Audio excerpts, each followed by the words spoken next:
નમસ્કાર મિત્રો, અમારી ચેનલમાં આપનું હાર્દિક સ્વાગત છે। આજે અમે તમારી સમક્ષ એક એવી અત્યંત હૃદયદ્રાવક અને સંવેદનશીલ કહાની લઈને આવ્યા છીએ જે સાંભળીને તમારી આંખોમાં ચોક્કસ આંસુ આવી જશે। આ માત્ર કોઈ કાલ્પનિક કથા નથી, પણ આપણા જ સમાજની એક નગ્ન વાસ્તવિકતા છે। આ કહાની છે અમદાવાદના નવરંગપુરા જેવા અત્યંત પોસ્ટ અને શિક્ષિત વિસ્તારમાં રહેતા એક કહેવાતા પ્રતિષ્ઠિત કરોડપતિ પરિવારની। એક એવું ઘર જ્યાં અમીરી અને ઉચ્ચ શિક્ષણના મોહરા પાછળ વારસદારની ગિલછામાં માતૃત્વની હત્યાનો કાળો ખેલ રમાય છે। આ કહાની છે મિત્તલ નામની એક લાચાર વહુની, જે પોતાની દીકરીઓને બચાવવા માટે કઈ હદે બળવો પોકારે છે। આ હચ મચાવી મૂકે તેવી કહાની શરૂ કરતા પહેલા એક નાનકડી વિનંતી છે। જો તમે અમારી ચેનલ પર નવા છો તો ચેનલને અત્યારે જ સબસ્ક્રાઇબ કરો। જો તમને અમારા વિડીયો ગમતા હોય તો વિડીયોને દિલથી લાઈક કરો અને તમારા મિત્રો પરિવાર સાથે વધુમાં વધુ શેર કરો, જેથી આ મહત્વપૂર્ણ સંદેશ સમાજના દરેક ઘર સુધી પહોંચી શકે। તમને આ કહાનીનો વિષય કેવો લાગ્યો તે અમને કોમેન્ટ કરીને ચોક્કસ જણાવજો। તો ચાલો મિત્રો, શ્વાસ થંભાવી દે તેવી આ ભાવનાત્મક કહાનીની શરૂઆત કરીએ। અમદાવાદ શહેરનો સૌથી પોસ્ટ, શાંત અને શૈક્ષણિક રીતે અગ્રેસર ગણાતો વિસ્તાર એટલે નવરંગપુરા। આ વિસ્તારના લીલાછમ અને પહોળા રસ્તાઓ પર આવેલા આલિશાન બંગલાઓ માત્ર રહેઠાણ નથી, પરંતુ તે સમાજમાં સંપત્તિ, શિક્ષણ અને કહેવાતા ઉચ્ચ સંસ્કારોનું પ્રતીક મનાય છે। આવા જ એક ભવ્ય અને અત્યાધુનિક બંગલા સુવર્ણ વિલાની બહાર પાર્ક થયેલી વિદેશી ગાડીઓ અને બંગલાની રાત દિવસ ઝળહળતી રોશની જોઈને કોઈ પણ સામાન્ય માણસની આંખો અંજાઈ જાય। પરંતુ આ ચળકતી આરસની દિવાલો પાછળનો અંધકાર કેટલો ભયાવહ અને ગૂંગળામણ ભર્યો હોઈ શકે તે તો માત્ર તેમાં શ્વાસ લેનારી વ્યક્તિ જ જાણી શકે। આ પ્રતિષ્ઠિત બંગલાની વહુ એટલે મિત્તલ। મિત્તલ કોઈ સામાન્ય કે માત્ર ઘરકામ કરતી પૂરતી સીમિત સ્ત્રી ન હતી। તે શહેરની એક અત્યંત નામાંકિત આર્ટ્સ અને કોમર્સ કોલેજમાં અર્થશાસ્ત્રની આસિસ્ટન્ટ પ્રોફેસર હતી। તેના ચહેરા પર હંમેશા એક સૌમ્ય, શિક્ષિત અને ગરિમાપૂર્ણ સ્મિત રહેતું। લગ્નના શરૂઆતના 2 વર્ષો મિત્તલ માટે જાણે કોઈ સુંદર પરિકથા જેવા જ રહ્યા હતા। તેનો પતિ કરણ લંડનથી એક નામાંકિત યુનિવર્સિટીમાંથી MBA કરીને આવેલો એક અત્યંત સફળ અને મહત્વાકાંક્ષી યુવા ઉદ્યોગપતિ હતો। બંને વચ્ચે શરૂઆતમાં અદ્ભુત આકર્ષણ હતું, પ્રેમ હતો અને ભવિષ્યના અનેક સુંદર સપનાઓ હતા। મિત્તલને લાગતું હતું કે તેણે એક એવા ઘરમાં પગ મૂક્યો છે જ્યાં વિચારોની મોકળાશ છે અને સ્ત્રીઓનું સન્માન છે। પરંતુ આ સુંદર સ્વપ્નની કાચની ઇમારતમાં પહેલી મોટી તિરાડ ત્યારે પડી જ્યારે મિત્તલે પોતાના પ્રથમ સંતાન તરીકે એક અત્યંત સુંદર, ગુલાબી અને માસૂમ દીકરીને જન્મ આપ્યો। મિત્તલ અને કરણે વહાલથી તેનું નામ માયરા રાખ્યું। દીકરીના જન્મથી મિત્તલના રોમે રોમમાં માતૃત્વની ખુશી અને એક અનોખી ઉર્જા છલકાતી હતી। તેને લાગતું હતું કે ઘર બાળકની કિલકારીઓથી ગુંજી ઉઠશે, પરંતુ સુવર્ણ વિલાના વાતાવરણમાં ઉત્સવને બદલે એક અજબ પ્રકારની નિરાશા અને ભારેખમ શાંતિ છવાઈ ગઈ। મિત્તલના સાસુ સુવર્ણાબેન, જેઓ શહેરની એક હાઈ પ્રોફાઇલ મહિલા ક્લબ્સના પ્રમુખ હતા અને સમાજમાં હંમેશા આધુનિકતા, સ્ત્રી સશક્તિકરણની મોટી મોટી વાતો કરતા હતા, તેમનો અસલી, રૂઢિચુસ્ત અને બિહામણો ચહેરો હવે ધીમે ધીમે સામે આવવા લાગ્યો હતો। દીકરી તો પારકી થાપણ કહેવાય, એ તો કાલ સવારે મોટી થઈને પારકા ઘરે જતી રહેશે। આપણા આ કરોડોના સામ્રાજ્યને, આટલી ફેક્ટરીઓને કોણ સંભાળશે? મારે તો મારો વંશ વેલો આગળ વધારવા માટે, મારા ખોળામાં રમાડવા માટે મારો પૌત્ર જોઈએ। આ ઘરનો વારસદાર એટલે કે દીકરો જ જોઈએ। સુવર્ણાબેનના આ શબ્દો શરૂઆતમાં મિત્તલને માત્ર એક વૃદ્ધ સ્ત્રીની જૂનવાણી અને સામાન્ય ઈચ્છા લાગ્યા હતા, પરંતુ જેમ જેમ માયરા મોટી થવા લાગી તેમ તેમ આ શબ્દોએ એક તીક્ષ્ણ અને ઝેરીલા ત્રાસનું સ્વરૂપ લેવા માંડ્યું। સુવર્ણાબેનના મહેણા ટોણા હવે રોજિંદી વાત બની ગઈ હતી। સવારે નાસ્તો કરતી વખતે કે સાંજે કોલેજથી પાછા ફરતી વખતે સુવર્ણાબેનના કડવા વેણ મિત્તલની રાહ જોતા જ હોય। આખો દિવસ કોલેજમાં જઈને ચોપડા ભણાવવાથી કે પ્રોફેસરગીરી કરવાથી કંઈ આપણા કુળનું નામ રોશન નથી થવાનું। સ્ત્રીની સાચી કમાણી તો એ છે કે એ પોતાના પરિવારને એક વારસદાર આપે। એક દીકરો આપતા ન આવડ્યું? આવા શબ્દો મિત્તલના શિક્ષિત હૃદયને રોજ કોઈ ધારદાર શસ્ત્રની જેમ ચીરી નાખતા। મિત્તલ માટે સૌથી મોટી પીડા સાસુના મહેણા ન હતા, પરંતુ તેનો પોતાનો ઉચ્ચ શિક્ષિત પતિ કરણ હતો। આ બધું જ તેની નજર સામે થતું હોવા છતાં કરણ એક અકળ અને કાયરતાપૂર્ણ મૌન સેવતો। તે ક્યારેય પોતાની માતાની સામે મિત્તલના પક્ષમાં એક શબ્દ પણ બોલતો નહીં. રાત્રે જ્યારે મિત્તલ રડતા રડતા તેને ફરિયાદ કરતી ત્યારે તે બસ પીઠ ફેરવીને એટલું જ કહેતો, જો મિત્તલ, મમ્મી થોડા જૂના વિચારોના છે અને તેમની ઉંમર થઈ છે, તારે જરા જતું કરવાનું રાખવું જોઈએ. હું તેમની સામે દલીલ કરીને ઘરની શાંતિ ડહોળવા નથી માંગતો. મિત્તલને ધીમે ધીમે અને ખૂબ પીડાદાયક રીતે સમજાવવા લાગ્યું હતું કે વિદેશની મોંઘી યુનિવર્સિટીઓની લાખો રૂપિયાની ડિગ્રીઓ માણસના મગજની રૂઢિચુસ્ત માનસિકતાને ક્યારેય બદલી શકતી નથી. અમીરી અને શિક્ષણનું આ માત્ર એક ખોટું મોહરું હતું. 4 વર્ષ વીતી ગયા. માયરા હવે 4 વર્ષની એક અત્યંત સમજદાર, ચૂલબુલી અને વહાલસોઈ દીકરી બની ગઈ હતી. મિત્તલ પોતાની નોકરી અને પોતાની દીકરીઓમાં જ પોતાની એક નાનકડી દુનિયા શોધી રહી હતી. પરંતુ સુવર્ણાબેનની દીકરા માટેની તડપ હવે એક ભયાનક ઘેલછામાં પરિવર્તિત થઈ ચૂકી હતી. ઘરમાં વાતાવરણ એટલું બોજિલ અને તણાવગ્રસ્ત રહેતું કે મિત્તલને પોતાનું ઘર જ હવે ખરેખર એક સોનાનું પાંજરું લાગવા માંડ્યું હતું, જેમાં અદ્રશ્ય પણ અત્યંત મજબૂત બેડીઓ તેના અસ્તિત્વને, તેના આત્મસન્માનને જકડી રહી હતી. અને પછી તે દિવસ આવ્યો જેણે મિત્તલના જીવનમાં આવનારા એક ભયંકર અને વિનાશક તોફાનનો પાયો નાખ્યો. એક સાંજે રાત્રે ભોજન સમયે આખો પરિવાર ડાઇનિંગ ટેબલ પર બેઠો હતો. મિત્તલ છેલ્લા કેટલાક દિવસોથી પોતાના શરીરમાં એક અલગ ફેરફાર અનુભવી રહી હતી. તેણે થોડા સંકોચ, થોડા ડર અને ક્યાંક છુપાયેલી એક નાનકડી ખુશી સાથે બધાની વચ્ચે જાહેરાત કરી કે તે બીજી વાર ગર્ભવતી છે. મિત્તલના મનના કોઈ ખૂણે એવી આશા જીવંત હતી કે કદાચ આ નવા બાળકના આગમનના સમાચારથી ઘરનું આ કલુષિત વાતાવરણ સુધરશે, સુવર્ણાબેનનો ગુસ્સો શાંત થશે અને કરણનો ખોવાયેલો પ્રેમ ફરીથી તેના હિસ્સામાં આવશે. આ સમાચાર સાંભળીને કરણના ચહેરા પર એક ક્ષણિક ખુશી દેખાઈ, પણ તરત જ તેની નજર ભયભીત થઈને પોતાની માતા સુવર્ણાબેન તરફ ગઈ. મિત્તલે પણ આતુરતાથી સુવર્ણાબેન તરફ જોયું. એક સામાન્ય દાદીની જેમ ખુશ થવાના કે મીઠાઈ મંગાવવાના બદલે સુવર્ણાબેન સાવ શાંત બેસી રહ્યા. તેમની આંખોમાં કોઈ જ ચમક ન હતી, પરંતુ એક ભયાનક થીજવી દે તેવી શાંતિ હતી. તેમના હોઠ પર કોઈ સ્મિત ન હતું, પણ તેમની આંખોમાં એક ક્રૂર અને નિર્દયી ગણતરી ચાલી રહી હતી, જાણે કોઈ શિકારી પોતાના શિકારને જાળમાં ફસાવવાનો રસ્તો વિચારી રહ્યો હોય. થોડી વારના અસહ્ય સન્નાટા પછી તેમણે મિત્તલની સામે સીધી નજર મિલાવી અને અત્યંત ધીમા પણ મક્કમ અવાજે માત્ર એટલું જ કહ્યું, ખૂબ સરસ સમાચાર છે, પણ આ વખતે મને કોઈ જ ભૂલ નથી જોઈતી. કાલે સવારે જ આપણે મારા ઓળખીતા ડોક્ટર પાસે જવાનું છે, બધી તપાસ માટે. સુવર્ણાબેને જે રીતે શબ્દ તપાસ પર ભાર મૂક્યો અને તેમના ચહેરા પર જે કુટિલ ભાવ હતો તે જોઈને મિત્તલના શરીરમાંથી ભયનું એક ઠંડુ લખલખું પસાર થઈ ગયું. ગર્ભવતી હોવાની એ થોડી ઘણી ખુશી અચાનક એક અજાણ્યા કાળા અને ઊંડા ડરમાં ફેરવાઈ ગઈ. મિત્તલના શિક્ષિત અને સંવેદનશીલ મનને ક્યાંક ને ક્યાંક અણસાર આવી ગયો હતો કે આ કાલે સવારે થનારી તપાસ કોઈ સામાન્ય મેડિકલ ચેકઅપ નથી, પણ તેના અજન્મેલા બાળકના અસ્તિત્વ પર તોળાઈ રહેલું એક ગંભીર સંકટ છે. આવનારી કાલ પોતાના માટે કઈ કાળી રાત લઈને આવવાની છે અને આ નવરંગપુરાનો બંગલો કેટલો ભયાનક સાબિત થવાનો છે તેની મિત્તલને એ સમયે જરાય કલ્પના ન હતી. રાતનો અંધકાર ઓસરી ગયો હતો, પરંતુ મિત્તલના મન પર છવાયેલો અજાણ્યો ડર સવારના અંજવાળામાં પણ ઓછો નહોતો થયો. સવાર પડી ત્યારે સુવર્ણા વિલાના ડાઇનિંગ ટેબલ પરનું દ્રશ્ય કંઈક અલગ જ હતું. કાયમ કડવા વેણ બોલનારા અને મહેણા મારનારા સુવર્ણાબેનનું વર્તન આજે સાવ બદલાયેલું હતું.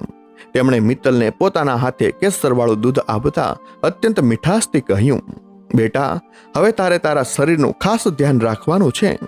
આજે આપણે શહેરના સૌથી મોટા અને અનુભવી ડોક્ટર પાસે જવાનું છે, જેથી તારા અને આવનારા બાળકના સ્વાસ્થ્યની પૂરી અને સચોટ તપાસ થઈ શકે. મિત્તલનું ભોળું અને માતૃત્વથી છલકાતું મન આ બનાવટી પ્રેમને સાચો માની બેઠું. તેને ક્ષણભર માટે લાગ્યું કે કદાચ નવા જીવની આહટે સુવર્ણાબેનનું હૃદય પરિવર્તન કરી નાખ્યું છે. કદાચ એક જીવનો ઉદય આ ઘરના કલેશનો શાંત આવશે. પરંતુ એ સમયે કરણ હંમેશની જેમ પોતાની આંખો ચોરાવીને વહેલો ઓફિસ જવા નીકળી ગયો હતો. તેની એ ઉતાવળ, નજર ન મિલાવવાની ચેષ્ટા અને પત્નીને સાથ ન આપવા પાછળ એક અત્યંત ભયાનક ષડયંત્ર છુપાયેલું હતું, જેની મિત્તલને જરાય કલ્પના નહોતી. સવારના 10 વાગ્યે સુવર્ણાબેનની મોંઘી ગાડી નવરંગપુરાના પહોળા અને સ્વચ્છ રસ્તાઓ છોડીને શહેરના એક જૂના ગીચ અને સાંકડા વિસ્તાર તરફ વળી. મિત્તલને થોડી નવાઈ લાગી, કારણ કે તેના નિયમિત ગાયક્નોલોજિસ્ટ ડોક્ટર દેસાઈનું ક્લિનિક તો બીજી તરફ હતું, જે એકદમ પોશ વિસ્તારમાં હતું. મમ્મીજી, આપણે ક્યાં જઈએ છીએ? ડોક્ટર દેસાઈની હોસ્પિટલ તો પાછળ રહી ગઈ. મિત્તલે થોડી ચિંતા સાથે ધીમા અવાજે પૂછ્યું. તું ખોટી ચિંતા ન કર બેટા, આ ડોક્ટર બક્ષીનું ક્લિનિક છે. તેઓ મારા જૂના ઓળખીતા છે અને આ બાબતના સ્પેશિયાલિસ્ટ છે. બધી જ અત્યાધુનિક મશીનરી છે તેમની પાસે. સુવર્ણાબેને અત્યંત સપાટ અને ટૂંકો જવાબ આપ્યો. ગાડી એક જર્જરિત અને બહારથી એકદમ સામાન્ય દેખી ઇમારત પાસે ઊભી રહી. દિવાલ પર એક ઝાંખું બોર્ડ મારેલું હતું, બક્ષી મેટર્નિટી એન્ડ સોનોગ્રાફી સેન્ટર. ક્લિનિકની અંદરનું વાતાવરણ અત્યંત ગુંગળામણ ભર્યું હતું. ત્યાં કોઈ નવા જન્મની ખુશીનો અહેસાસ નહોતો, પણ જૂની દવાઓ અને સસ્તા ફિનાઇલની તીવ્ર ગંધ વચ્ચે એક અજીબ પ્રકારની ભેદી શાંતિ હતી. ડોક્ટર બક્ષી એક આધેડ ઉંમરના માણસ હતા, જેમની આંખોમાં ડોક્ટર હોવાની સંવેદના કે પવિત્રા કરતા પૈસાની લાલચ વધુ સ્પષ્ટ દેખાતી હતી. તેમણે સુવર્ણાબેનને જોતા જ એક અર્થપૂર્ણ સ્મિત આપ્યું અને હળવેકથી માથું હલાવ્યું, જાણે બંને વચ્ચે કોઈ મૂક અને ગંદો સોદો નક્કી થઈ ચૂક્યો હોય. કોઈ પણ જાતની પ્રાથમિક તપાસ કે બ્લડ પ્રેશર આપ્યા વિના જ મિત્તલને સીધી અંદરના અંધારા સોનોગ્રાફી રૂમમાં લઈ જવામાં આવી. રૂમની અંદર માત્ર મશીનનો ઝગમગતો વાદળી પ્રકાશ હતો. ડોક્ટર બક્ષીએ મિત્તલના પેટ પર ઠંડુ જેલ લગાવ્યું અને સ્કેનર ફેરવવાનું શરૂ કર્યું. મિત્તલની નજર આતુરતાથી મોનિટર પર હતી. તે પોતાના અજન્મેલા બાળકના ધબકારા જોવા અને સાંભળવા ઉત્સુક હતી. ડોક્ટર સાહેબ, મારું બાળક સ્વસ્થ તો છે ને? મિત્તલે માસુમિયતથી પૂછ્યું. ડોક્ટર બક્ષીએ મિત્તલના પ્રશ્નની સંપૂર્ણ અવગણના કરી. તેમની ચાલાક નજર મોનિટર પર હતી. થોડી સેકન્ડો પછી તેમણે સ્કેનર અટકાવ્યું અને સુવર્ણાબેન તરફ જોઈને ધીમેથી નકારમાં માથું ધુણાવ્યું. એ માત્ર એક ઈશારો હતો, પણ એ એક નાના ઈશારામાં એક નિર્દોષ જીવનું મોત લખાયેલું હતું. તરત જ સુવર્ણાબેનના ચહેરા પરથી પેલી સવારની બનાવટી મીઠાશનું મોહરું ઉતરી ગયું. તેમની આંખોમાં ગુસ્સો, નિરાશા અને ભયંકર નફરત ઉભરાઈ આવ્યા. તેમણે અત્યંત કઠોર અને ધીમા અવાજે ડોક્ટર બક્ષીને કહ્યું, મારે આ કચરો નથી જોઈતો, અત્યારે જ સાફ કરી નાખો. મારે કોઈ રિસ્ક નથી લેવું. આ શબ્દો મિત્તલના કાને પડતા જ તેના પગ નીચેથી જમીન સરકી ગઈ. સાફ કરી નાખો, તેનો અર્થ સમજતા જ આ શિક્ષિત સ્ત્રીને વાર ન લાગી. તે ગભરાઈને ધ્રુજતા શરીરે બેડ પર બેઠી ગઈ. મમ્મીજી, આ શું કહો છો તમે? આ મારું બાળક છે, કોઈ કચરો નથી. પ્લીઝ આવું ન કરો, ભગવાનથી ડરો. મિત્તલ ચોધાર આંસુએ રડવા લાગી. તેણે બેડ પરથી નીચે ઉતરીને ભાગવાનો પ્રયાસ કર્યો, પણ સુવર્ણાબેને ઈશારો કરતા જ બે કદાવર નર્સોએ આવીને મિત્તલને બળજબરીથી બેડ પર દબાવી દીધી. તમારે બૂમાબૂમ કે અવાજ કરવાની કોઈ જરૂર નથી, ડોક્ટર બક્ષીએ અત્યંત નિર્દયતાથી કહ્યું. તમારા પતિ કરણભાઈએ સવારે જ એબોર્શનના ફોર્મ પર પહેલેથી સહી કરી આપી છે. કાયદાકીય રીતે અમારી પાસે પતિની સંમતિ છે. આ શબ્દો મિત્તલના હૃદયમાં કોઈ ખંજરની જેમ ઉતરી ગયા. કરણ, તેનો પોતાનો પતિ, જેની સાથે તેણે અગ્નિની સાક્ષીએ 7 જન્મોના શપથ લીધા હતા, તે પોતાના જ બાળકની હત્યાના કાગળ પર સહી કરીને ઓફિસમાં આરામથી બેઠો હતો. વિશ્વાસઘાતની આ શરમચીમાં હતી. એક સ્ત્રી તરીકે મિત્તલના અસ્તિત્વના કટકા થઈ ગયા હતા. ના ના, પ્લીઝ મને જવા દો. મારા બાળકને ન મારો. હું તમારા પગે પડું છું. હું તેને લઈને ક્યાંક દૂર જતી રહીશ. મિત્તલ તરફડતી રહી. નર્સોના હાથમાંથી છૂટવા હવાતિયા મારતી રહી. તેણે સુવર્ણાબેન સામે લાચારીથી હાથ જોડ્યા, પણ એક નબળી સ્ત્રીની તાકાત એક ક્રૂર ષડયંત્ર અને પૈસાના જોર સામે વામણી પુરવાર થઈ. એક નર્સે તેના હાથની નસમાં બળજબરીથી બેભાન કરવાનું ઇન્જેક્શન ધકેલી દીધું. દવા ધીમે ધીમે તેની નસોમાં પ્રસરવા લાગી અને મિત્તલની આંખો સામે અંધારું છવાવા લાગ્યું. તેના કાનમાં છેલ્લે મશીનનો કર્કશ અવાજ અને સુવર્ણાબેનનો કઠોર સંવેદનહીન ચહેરો દેખાઈ રહ્યો હતો. એ બેભાન અવસ્થામાં જતા પહેલા તેના હોઠ પરથી છેલ્લી વાર અત્યંત ધીમા અવાજે શબ્દો સરી પડ્યા, મારી દીકરી. અને પછી બધું જ શાંત થઈ ગયું. જ્યારે કલાકો પછી મિત્તલને હોશ આવ્યો ત્યારે તે રિકવરી રૂમના એક ખૂણામાં પડેલા ગંદા ખાટલા પર હતી. તેના શરીરમાં ભયંકર પીડા થઈ રહી હતી, પણ એ શારીરિક પીડા એના આત્મા પર પડેલા ઘા સામે કંઈ જ નહોતી. તેણે ધ્રુજતા અને નબળા હાથે પોતાના પેટ પર હાથ મૂક્યો. તે એકદમ સપાટ અને ખાલીખમ હતું. તેની કુખમાંથી એક જીવતો જાગતો અંશ માત્ર તે દીકરી હતી એટલે કાયમ માટે નિર્દયતાથી છીનવી લેવામાં આવ્યો હતો. માતૃત્વની એવી ઘાતકી કતલ થઈ હતી જેની કલ્પના કોઈ સભ્ય સમાજમાં ન થઈ શકે. મિત્તલના ગળામાંથી એક હૃદય દ્રાવક મૂંગું ડૂસકું નીકળી ગયું. આસપાસ તેને આશ્વાસન આપવા વાળું કોઈ નહોતું. એક માતાએ પોતાની અજન્મેલી દીકરી માટે વહાવેલા એ લોહીના આંસુઓ ક્લિનિકની મેલી અને સફેદ ચાદરમાં શોષાઈ ગયા. તે દિવસે મોડી સાંજે જ્યારે મિત્તલ સુવર્ણ વિલાના એ આલિશાન બંગલામાં પાછી ફરી ત્યારે ઘરના વિશાળ ડ્રોઈંગ રૂમમાં એવી ભયાનક શાંતિ છવાયેલી હતી જાણે કંઈ બન્યું જ ન હોય. સુવર્ણાબેન આરામથી સોફા પર બેસીને ચા પી રહ્યા હતા અને ટીવી પર ભજન સાંભળી રહ્યા હતા. માતૃત્વની કબર પર રચાયેલી આ સ્મશાનવત શાંતિ જોઈને મિત્તલ સમજી ગઈ હતી કે આ નવરંગપુરાનો કરોડપતિઓનો બંગલો કોઈ ઘર નથી, પણ અદૃશ્ય બેડીઓથી બંધાયેલું એક કતલખાનું છે. અને આ તો માત્ર શરૂઆત હતી. પીડા અને યાતનાઓનો એક એવો સિલસિલો હજુ શરૂ થવાનો બાકી હતો જે તેના અસ્તિત્વને જડમૂળથી હચમચાવી નાખવાનો હતો. સમય પોતાની નિર્દય ગતિએ વહી રહ્યો હતો, પણ મિત્તલના જીવનનું ઘડિયાળ જાણે ડોક્ટર બક્ષીના એ મનહૂસ ક્લિનિકના એ અંધારા રૂમમાં જ અટકી ગયું હતું. પહેલી વખત થયેલી એ માતૃત્વની કતલ પછી મિત્તલ અંદરથી સાવ ભાંગી પડી હતી. શરીર પર પડેલા ઘા તો કદાચ થોડા અઠવાડિયામાં રૂજાઈ ગયા, પણ આત્મા પર થયેલો ઘા એટલો ઊંડો અને લોહી લુહાણ હતો કે તે રાતોની રાત જાગતી રહેતી. માયરાને છાતીએ વળગાડીને તે કલાકો સુધી અંધારામાં મુખરુદન કર્યા કરતી. મેડિકલ લીવ પૂરી થતાં જ્યારે તેણે ફરીથી કોલેજમાં ભણાવવાનું શરૂ કર્યું ત્યારે કોલેજના વિદ્યાર્થીઓ અને અન્ય સ્ટાફ પણ પ્રોફેસર મિત્તલના ચહેરા પરની એ અદૃશ્ય ઉદાસી સ્પષ્ટ જોઈ શકતા હતા. જે સ્ત્રી ક્યારે અર્થશાસ્ત્રના જટિલ સિદ્ધાંતો અત્યંત ઉત્સાહથી અને હસતા મોઢે સમજાવતી તે હવે વર્ગખંડમાં ભણાવતી વખતે અચાનક શૂન્ય મનસ્ક થઈ જતી. બ્લેકબોર્ડ પર લખતા લખતા તેના હાથ થંભી જતા. તેના પોતાના જીવનનું અર્થશાસ્ત્ર જ ડગમગી ગયું હતું. તેનો પતિ કરણ આ દુર્ઘટના પછી જાણે કોઈ લાગણીહીન યંત્ર બની ગયો હતો. તેણે પોતાની જાતને ઓફિસની મીટિંગ્સ અને બિઝનેસ ટૂર પાછળ જ છુપાવી દીધી હતી. તે મિત્તલ સાથે નજર મિલાવવાનું કે કોઈ સંવેદનશીલ વાત કરવાનું ટાળતો. તેના માટે પોતાની પત્નીની પીડા અને ગુમાવેલા બાળક કરતા માતાની જીદ અને પોતાના કરોડોના સામ્રાજ્યનો અહંકાર વધુ મોટો હતો. મિત્તલે હવે કરણની આંખોમાં સહાનુભૂતિ કે પ્રેમ શોધવાનો પ્રયાસ કાયમ માટે છોડી દીધો હતો. આ ભયાનક દુર્ઘટનાના 1.5 વર્ષ પછી મિત્તલ ફરીથી ગર્ભવતી બની. આ વખતે તેના મનમાં કોઈ જ ખુશી કે નવી આશા નહોતી, માત્ર એક ભયાનક ફફડાટ અને ત્રાસ હતો. તેને આશા હતી કે કદાચ આ વખતે કુદરત તેના પર રહેમ કરશે અને કોઈ નવો માર્ગ નીકળશે. પણ નસીબને કંઈક અલગ જ મંજૂર હતું. ફરી એકવાર એ જ કાળી સવાર આવી. સુવર્ણાબેનનો એ જ બનાવટી પ્રેમ, કરણનું એ જ કાયરતાપૂર્ણ મૌન, એ જ ડોક્ટર બક્ષીનું નકાગાર જેવું ક્લિનિક અને સોનોગ્રાફી મોનિટર પર ઝબૂકતો એ જ મોતનો વાદળી પ્રકાશ. જ્યારે ડોક્ટર બક્ષીએ બીજી વાર નકારમાં માથું ધુણાવ્યું ત્યારે મિત્તલ આ વખતે રડી પણ ન શકી. તેની આંખોના આંસુ જાણે કાયમ માટે સુકાઈ ગયા હતા. આ વખતે તેણે કોઈ વિરોધ ન કર્યો, કોઈને કરગરી નહીં કે ભાગવાનો કોઈ પ્રયાસ ન કર્યો. તે માત્ર એક જીવતા લાશની જેમ લાચારીથી છત તરફ તાકી રહી. સુવર્ણાબેનને આ વખતે નર્સોની મદદ લેવાની જરૂર પણ ન પડી, કારણ કે મિત્તલનો આત્મા પહેલીથી જ મૃત્યુ પામી ચૂક્યો હતો. એ નિર્દય મશીનોએ ફરી એકવાર તેની કુખમાંથી વધુ એક ફૂલ જેવી દીકરીને બેરહેમીથી ચૂંટી નાખી.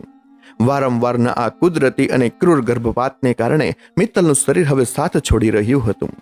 બીજી વખતની પ્રક્રિયામાં ડોક્ટર બક્ષીના ક્લિનિકના અસ્વચ્છ સાધનો કે બેદરકારીને કારણે મિત્તલના ગર્ભાશયમાં ગંભીર ઇન્ફેક્શન થઈ ગયું. તેને પેટમાં અસહ્ય પીડા થતી. રાત્રે સતત તાવ રહેતો અને નબળાઈ એટલી હદે વધી ગઈ કે તે 2 ડગલા પણ સરખી રીતે માંડી શકતી નહોતી. સુવર્ણ વિલાના એ આલિશાન એસી રૂમમાં તે 15 દિવસ સુધી પથારીવશ રહી. પણ સુવર્ણાબેન માટે તે માત્ર એક ખરાબ થઈ ગયેલા મશીન સમાન હતી, જે તેમની અપેક્ષા મુજબનું ઉત્પાદન નહોતી આપી રહી. ઘરમાં નોકરો દ્વારા મોંઘી દવાઓ અને ફળો તો આવતા, પણ તેમાં કોઈ ઘરવાળાની હૂંફ કે લાગણીનો છાંટો નહોતો. કરણ હવે ગેસ્ટ રૂમમાં સુવા જતો રહ્યો હતો. એક બપોરે જ્યારે મિત્તલ પથારીમાં પીડાથી કણસી રહી હતી ત્યારે સુવર્ણાબેન તેના રૂમમાં આવ્યા. તેમણે મોંઘી સિલ્કની સાડી પહેરી હતી અને ગળામાં હીરાનો ચેટ ચમકી રહ્યો હતો. તેમના ચહેરા પર બીમાર વહુ પ્રત્યેની સહાનુભૂતિનો નાનકડો અંશ પણ નહોતો. તેમણે અરીસા સામે ઊભા રહીને પોતાના વાળ સરખા કરતા અત્યંત ઠંડા, કઠોર અને વેધક અવાજે કહ્યું, જો મિત્તલ, મારે તારી સાથે આ રોજની બીમારીઓ અને દવાખાનાના નાટકો હવે નથી જોવા. શાપ શબ્દોમાં સાંભળી લે, મારે મારા કરણ માટે, અમારા આટલા મોટા પ્રતિષ્ઠિત સામ્રાજ્ય માટે એક વારસદાર જોઈએ છે, અને એ વારસદાર દીકરો જ હોવો જોઈએ. જો તું એ ન આપી શકતી હોય અને આમ જ ખાટલામાં પડી રહેવાની હોય તો મારા દીકરા માટે બીજી વહુ લાવતા મને જરાય વાર નહીં લાગે. મારા કરણ માટે આજે પણ મોટી મોટી પાર્ટીઓની છોકરીઓની લાઈન લાગેલી છે. જો તારે આ ઘરમાં રહેવું હોય તો મને દીકરો આપવો જ પડશે. સમજાયું? આ શબ્દો મિત્તલના કાનમાં ઉકળતા શીશાની જેમ રેડાયા. પોતાનો જ પતિ બીજા લગ્ન કરી લેશે, આ વિચારથી જ તે ધ્રુજી ઉઠી. તેને પોતાના ભવિષ્યની કે ઘરની સંપત્તિની જરાય ચિંતા નહોતી, પણ તેને પોતાની માસૂમ માહિરાની ચિંતા કોરી ખાતી હતી. જો બીજી સ્ત્રી આ ઘરમાં સાવકીમાં બનીને આવશે તો તેની માહિરાનું શું થશે? આ એક વિચારને કારણે મિત્તલે અપમાનના તમામ ઘૂંટડાઓ ચૂપચાપ ગળી લીધા. તેણે પોતાની દીકરી ખાતર જીવવાનું અને આ બધો જ અત્યાચાર મૂંગા મોઢે સહન કરવાનું નક્કી કર્યું.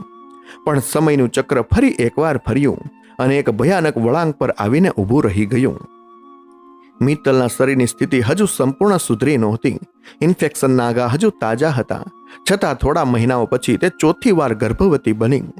આ વખતે તેની શારીરિક સ્થિતિ એટલી નાજુક હતી કે નિયમિત તપાસ માટે જ્યારે તે શહેરના એક અન્ય નામાંકિત અને સિનિયર ગાયકોનોલોજિસ્ટ ડોક્ટર શાહ પાસે ગઈ, જ્યાં સુવર્ણબેન પણ સાથે હતા, ત્યારે ડોક્ટરે સોનોગ્રાફીના રિપોર્ટ જોઈને સીધી અને સ્પષ્ટ ચેતવણી આપી દીધી. મિત્તલબેન, તમારું ગર્ભાશય અત્યંત નબળું પડી ગયું છે. જૂના ઇન્ફેક્શનના ઘા હજુ ગયા નથી અને ગર્ભાશયની દિવાલો એકદમ પાતળી થઈ ગઈ છે. જો આ વખતે ગર્ભને સહેજ પણ નુકસાન થશે અથવા જો ફરીથી કોઈ પણ સંજોગોમાં એબોર્શન જેવી પ્રક્રિયા કરવી પડશે તો અંદર ભારે રક્તસ્રાવ શરૂ થઈ જશે. તમારો જીવ જઈ શકે છે. આ પ્રેગ્નન્સીમાં તમારે સંપૂર્ણ બેડ રેસ્ટ અને અત્યંત કાળજીની જરૂર છે. આ ગંભીર અને જીવલેણ ચેતવણી સાંભળીને મિત્તલનો શ્વાસ અધર થઈ ગયો. તેણે આશાભરી નજરે સુવર્ણાબેન તરફ જોયું, પણ સુવર્ણાબેનના કઠોર ચહેરા પર કોઈ જ ચિંતાની લકીર નહોતી. તેમની નજરમાં વહુના જીવ કરતા દીકરાની કિંમત ક્યાંય વધુ હતી. ઘરે પહોંચતા જ તેમણે પોતાના રૂમમાં જઈને દરવાજો આડો કરી દીધો અને તરત ડોક્ટર બક્ષીને ફોન લગાવ્યો. હેલો બક્ષી સાહેબ, હું સુવર્ણા બોલું છું. આવતા અઠવાડિયાની સ્પેશિયલ તપાસ માટેની અપોઇન્ટમેન્ટ ફિક્સ કરી દો. હા, જો છોકરી હોય તો એ જ વખતે સફાઈ કરી નાખવાની છે. રિસ્ક મારું, પૈસા તમારા. મિત્તલ બહાર અડધા ખુલ્લા દરવાજા પાછળ ઊભી પોતાની સાસુની આ ખૂની ગોઠવણ સાંભળી રહી હતી. સુવર્ણાબેનનો ફોન મુકાયો ત્યારે મિત્તલે પોતાની આંખો બંધ કરી દીધી. દિવાલના ટેકે તે નીચે ફસડાઈ પડી.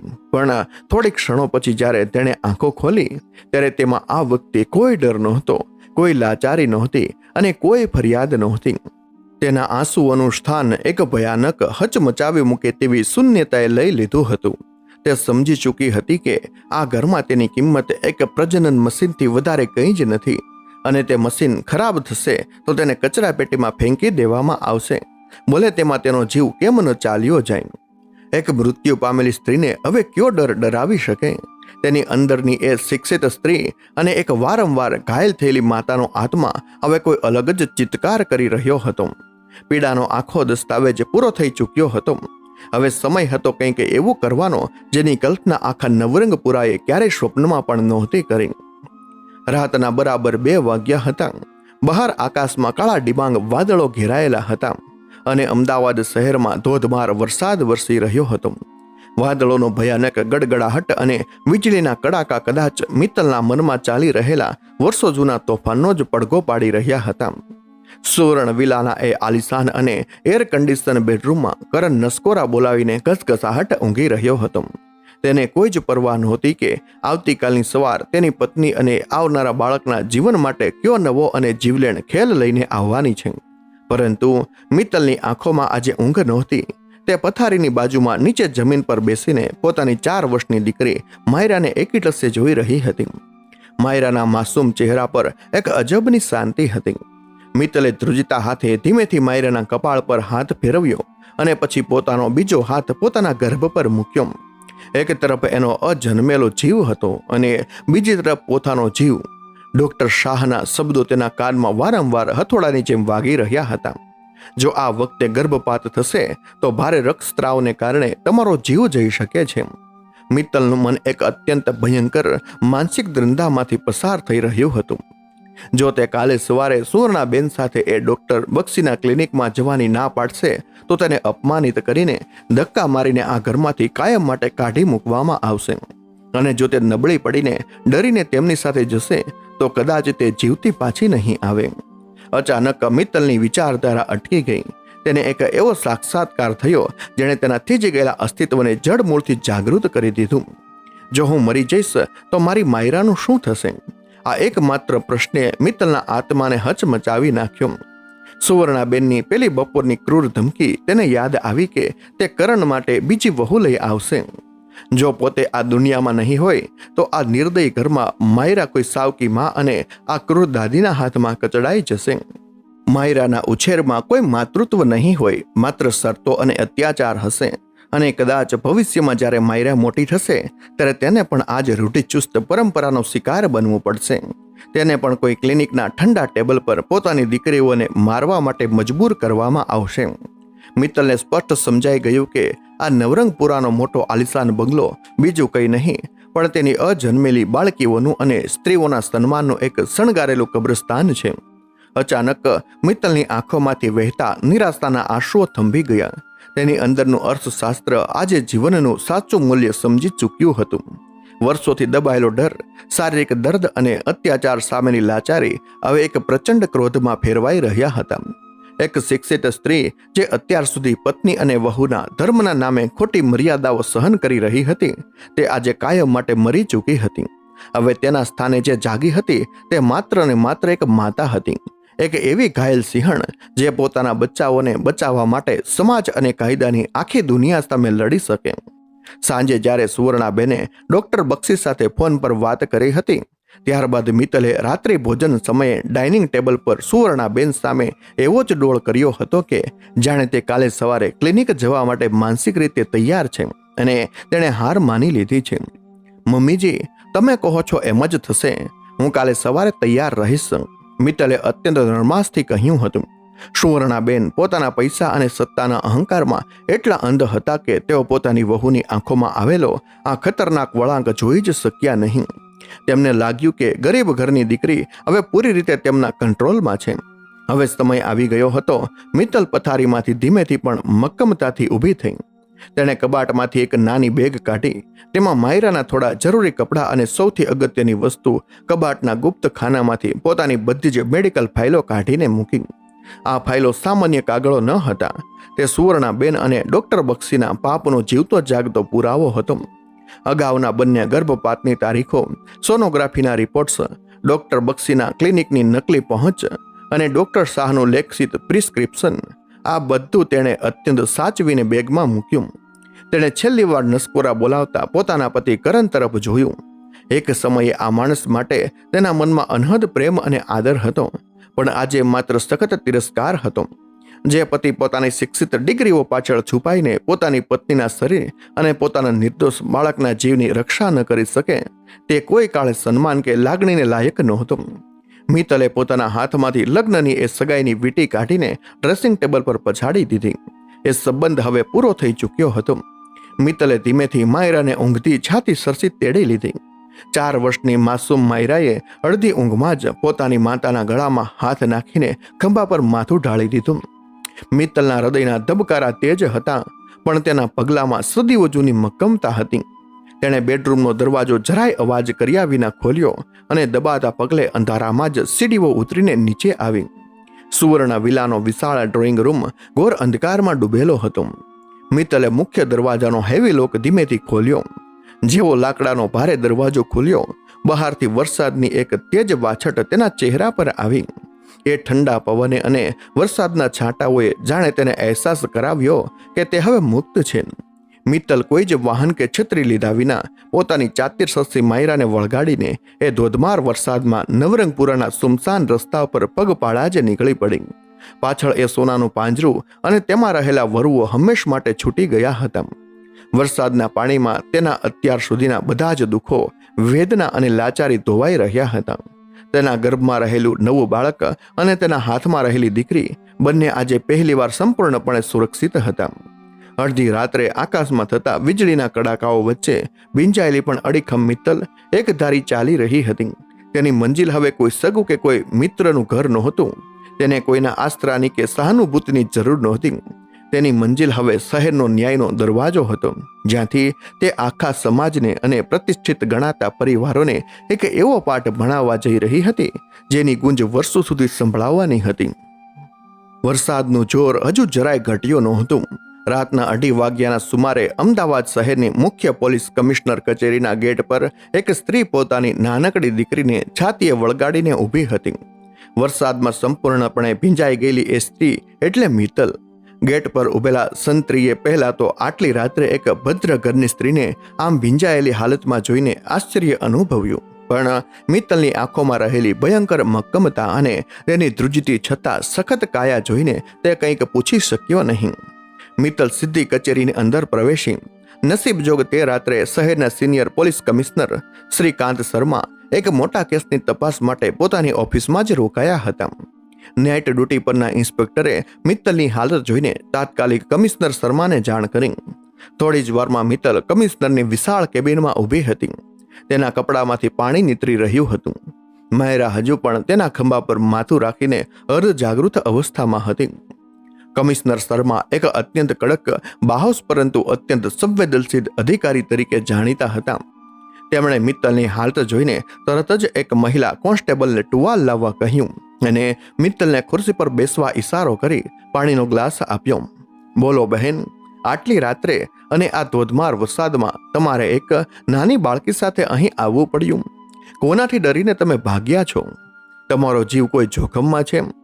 શર્માએ અત્યંત શાંતિથી પૂછ્યું. મિત્તલે પાણીનો ગ્લાસ ટેબલ પર મૂક્યો. તેણે પોતાની ભીંજાયેલી બેગમાંથી પેલી મેડિકલ ફાઇલો બહાર કાઢી અને કમિશનરના ટેબલ પર મૂકી દીધી. હું કોઈનાથી ડરીને નથી ભાગી સર. હું મારા અજન્મેલા બાળકના અને મારી દીકરીના જીવ બચાવવા માટે તેમની સામે લડવા માટે આવી છું. મિત્તલનો અવાજ કાંપતો હતો, પણ તેમાં સદીઓની વેદના અને એક માની હિંમત ભળેલી હતી. મારું નામ મિત્તલ છે. હું નવરંગપુરામાં આવેલા સુવર્ણ વિલાની વહુ છું અને એક કોલેજમાં પ્રોફેસર છું. અને આ ફાઇલો એ પ્રતિષ્ઠિત બંગલામાં રમાયેલા ખૂની ખેલનો અને માતૃત્વની કતલનો જીવતો જાગતો પુરાવો છે. કમિશનર શર્માએ ફાઇલો ખોલી. જેમ જેમ તેઓ ડોક્ટર શાહનું લેખિત પ્રિસ્ક્રિપ્શન, ડોક્ટર બક્ષીની નકલી પહોંચ, સોનોગ્રાફીના રિપોર્ટ્સ અને અગાઉના બળજબરીપૂર્વક કરાવેલા ગર્ભપાતની તારીખો જોતા ગયા, તેમ તેમ તેમના ચહેરા પરની રેખાઓ કઠોર થવા લાગી.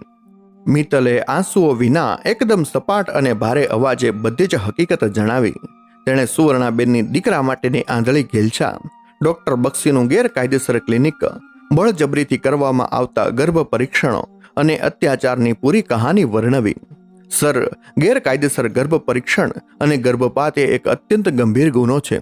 હું મારી સાસુ સુવર્ણાબેન, મારા કાયરપતિ કરણ અને તે કસાઈ ડોક્ટર બક્ષી સામે સત્તાવાર FIR નોંધાવવા માંગુ છું. જો હું આજે ચૂપ રહી હોત તો કાલે સવારે મારું અને મારા અજન્મેલા બાળકનું અસ્તિત્વ ન હોત. મિત્તલની એ હૃદયદ્રાવક આપવીતી સાંભળીને કમિશનર શર્મા જેવા કડક અધિકારીનું હૃદય પણ હચમચી ગયું. એક શિક્ષિત અને આધુનિક ગણાતા સમાજમાં નવરંગપુરા જેવા ઉચ્ચ વિસ્તારમાં ચાલતો આ ગોરખ ધંધો સમાજની નગ્ન વાસ્તવિકતા અને રૂઢિચુસ્તતાને છતી કરતો હતો. તમે બહુ મોટી હિંમત કરી છે મિત્તલબેન. એક શિક્ષિત સ્ત્રી અને એક સાચી માતા તરીકે તમે આખા સમાજને એક મોટો દાખલો બેસાડ્યો છે. હવે આ લોકોની કહેવાતી પ્રતિષ્ઠા કે તેમના કરોડો રૂપિયા તેમને કાયદાના હાથમાંથી નહીં બચાવી શકે. શર્માએ તરત જ લેન્ડલાઇન ઉઠાવીને પોતાની સ્પેશિયલ ટીમ અને મહિલા પોલીસને એક્શનમાં આવવાનો આદેશ આપ્યો. સવારનો સૂરજ ઉગ્યો ત્યારે નવરંગપુરાના વાતાવરણમાં એક વિચિત્ર સન્નાટો હતો. સુવર્ણ વિલામાં સુવર્ણાબેન સવારે ઉઠીને મિત્તલને અને માયરાને ઘરમાં ન જોતા બરાડા પાડી રહ્યા હતા. કરણ પણ ચિંતામાં આટા મારી રહ્યો હતો. તેઓ ડોક્ટર બક્ષીને ફોન લગાવવાની તૈયારી કરતા જ હતા. ત્યાં અચાનક તેમના આલિશાન બંગલાના મેઇન ગેટ પાસે 3 પોલીસની જીપ આવીને ઊભી રહી ગઈ. સાયરનના અવાજથી આખો મહોલ્લો જાગી ગયો. પાડોશીઓ અગાસી પર આવી ગયા. કમિશનર શર્મા પોતાની ટીમ અને મહિલા પોલીસ સાથે સીધા ડ્રોઈંગ રૂમમાં પ્રવેશ્યા. તમે જાણો છો અમે કોણ છીએ? તમારી પહોંચ ક્યાં સુધી છે? તમારા ઘરમાં આમ ઘૂસવાની અને મારી પૂછપરછ કરવાની તમારી હિંમત કેમ થઈ? સુવર્ણાબેન પોતાના પૈસાના અહંકારમાં રાડ પાડી ઉઠ્યા. કમિશનર શર્માએ એક કટાક્ષભર્યું સ્મિત આપ્યું. હા, અમે બહુ સારી રીતે જાણીએ છીએ કે તમે કોણ છો. 2 અજન્મેલી બાળકીઓના હત્યારા. તમારા અને તમારા દીકરા વિરુદ્ધ મિત્તલબેને બિનજામીનપાત્ર ગુનો નોંધાવ્યો છે. શર્માએ મહિલા પોલીસને ઇશારો કર્યો. થોડી જ સેકન્ડોમાં જે સુવર્ણાબેન સમાજમાં મોભો પાડીને ફરતા હતા તેમના હાથમાં હથકડી પહેરાવી દેવામાં આવી. શહેરના સૌથી મોટા ઉદ્યોગપતિ ગણાતા કરણનું પેન્ટ પોલીસને જોઈને જ ભીનું થઈ ગયું હતું. તેની કાયરતા અને પત્નીને સાથ ન આપવાની સજા હવે તેની સામે કાળ બનીને ઊભી હતી. બરાબર એ જ સમયે પોલીસની બીજી સ્પેશિયલ ટીમે શહેરની એ સાંકડી ગલીમાં આવેલા ડોક્ટર બક્ષીના ક્લિનિક પર દરોડા પાડ્યા. ગેરકાયદેસર સોનોગ્રાફીના મશીનો સીઝ કરવામાં આવ્યા. ક્લિનિકને સીલ મારવામાં આવ્યું અને નકલી કાગળો બનાવતા તથા પૈસાની લાલચમાં ભ્રૂણ હત્યા કરતા ડોક્ટર બક્ષીને કોલર પકડીને પોલીસ વાનમાં ધકેલવામાં આવ્યા. સાંજ પડતા તો શહેરના ન્યૂઝપેપરો અને ટીવી ચેનલો પર સુવર્ણાબેનની કહેવાતી પ્રતિષ્ઠાના લીરે લીરા ઉડી ગયા.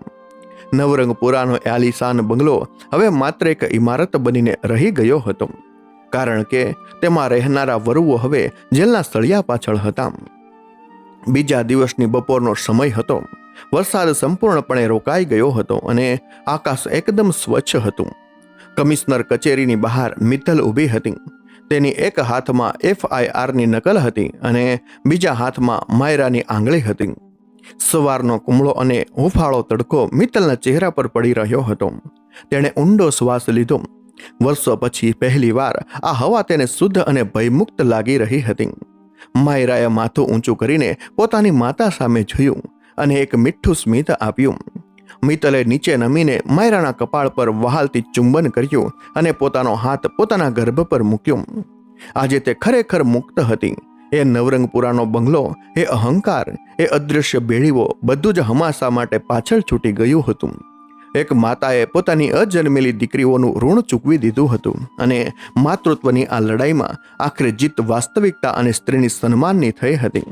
કાયદાની સાચી ઓળખ માત્ર ચોપડાઓમાં નહીં પણ આજે એક માતાની આંખોમાં તેજ બનીને ચમકી રહી હતી. એ સાબિત થઈ ગયું હતું કે જ્યારે એક સ્ત્રી સહનશક્તિની હદ વટાવી દે ત્યારે તે કોઈ પણ સામ્રાજ્યને જેલના તળિયા સુધી પહોંચાડી શકે છે. મિત્રો, આ હતી મિત્તલ અને તેની અજન્મેલી દીકરીઓની અત્યંત દર્દનાક પણ એટલી જ પ્રેરણાદાયક કહાની. એક શિક્ષિત માતાએ જ્યારે સહનશક્તિની તમામ હદો વટાવી દીધી ત્યારે તેણે કઈ રીતે પોતાના જ પરિવારની રૂઢિચુસ્ત માનસિકતાને અને ખોટી પ્રતિષ્ઠાને જેલના સળિયા પાછળ ધકેલી દીધી તે પણ આપણે જોયું. દીકરીઓ એ ક્યારેય પારકી થાપણ કે બોજ નથી હોતી. તે તો ઈશ્વરનો સૌથી પવિત્ર આશીર્વાદ હોય છે. આ કહાની આપણને શીખવે છે કે અન્યાય સામે ચૂપ રહેવા કરતાં હિંમતભેર અવાજ ઉઠાવવો કેટલો જરૂરી છે. તમને મિત્તલનું આ હિંમતભર્યું પગલું કેવું લાગ્યું? શું તેણે પોતાની સાસુ અને પતિને જેલમાં મોકલીને યોગ્ય નિર્ણય લીધો? તમારો કિંમતી અભિપ્રાય અમને નીચે કોમેન્ટ બોક્સમાં લખીને ચોક્કસ જણાવો. અમે તમારી કોમેન્ટની રાહ જોઈશું. જો આ કહાનીએ તમારા હૃદયને સ્પર્શ કર્યો હોય, અમે તમારી આંખો ભીની કરી હોય તો વિડીયોને એક લાઈક જરૂર આપજો. સ્ત્રી સન્માન અને માતૃત્વની આ કહાનીને તમારા વોટ્સએપ અને ફેસબુક ગ્રુપમાં દરેક વ્યક્તિ સુધી શેર કરો. આવી જ સત્ય ઘટનાઓ પર આધારિત હૃદયસ્પર્શી અને સમાજને અરીસો બતાવતી કહાનીઓ નિયમિત સાંભળવા માટે અમારી ચેનલને આજે જ સબસ્ક્રાઇબ કરો અને બેલ આઇકન દબાવવાનું ભૂલતા નહીં. વિડીયોને અંત સુધી જોવા અને અમને સાથ આપવા બદલ આપ સૌનો ખૂબ ખૂબ આભાર. મળીએ છીએ એક નવી કહાની સાથે. ત્યાં સુધી ખુશ રહો અને સુરક્ષિત રહો. જય શ્રી કૃષ્ણ.